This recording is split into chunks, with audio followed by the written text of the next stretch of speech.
एक छोटे से शांत गांव में एक बूढ़ी औरत रहती थी। लोग उसे अम्मा कहते थे। उसका कोई अपना नहीं था, लेकिन उसका दिल बहुत बड़ा था। वो रोज सुबह अपने छोटे से आंगन में थोड़े से चावल और रोटी के टुकड़े डाल देती थी, ताकि पक्षी आकर खा सकें। उसी गांव में एक काला कौवा रहता था। शुरू में वो दूर पेड़ पर बैठकर अम्मा को देखता था।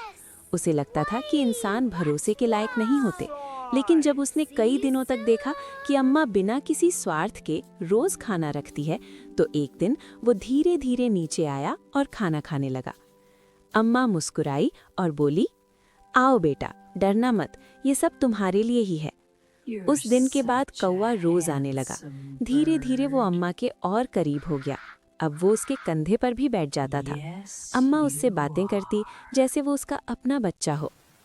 एक दिन अचानक मौसम खराब हो गया। तेज आंधी और बारिश शुरू हो गई। अम्मा की झोपड़ी पुरानी थी, इसलिए छत से पानी टपकने लगा। घर में रखा सारा खाना भीग गया। उस दिन अम्मा बहुत उदास थी, क्योंकि उसके पास ना अपने लिए खाना था, न कौवे के लिए। कौवा जब आया तो उसने अम्मा को दुखी देखा। उसने चारों तरफ देखा, लेकिन खाने के लिए कुछ नहीं था।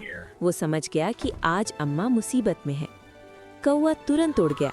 वो दूर दूर तक गया और जहाँ जहाँ उसे खाने के छोटे छोटे टुकड़े मिले, कहीं रोटी, कहीं अनाज, वो सब अपनी चोंच में लेकर वापस आया।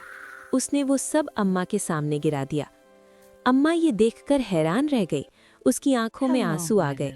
वो बोली, आज तुमने मुझे सिखाया कि सच्चा प्यार और मदद क्या होती है। उस दिन के बाद गांव के लोगों ने भी ये देखा कि एक छोटा सा पक्षी भी इतना दयालु हो सकता है। उन्होंने अम्मा की मदद करना शुरू कर दिया। अब अम्मा कभी अकेली नहीं थी। उसका छोटा दोस्त, वो कौवा, हमेशा उसके साथ था।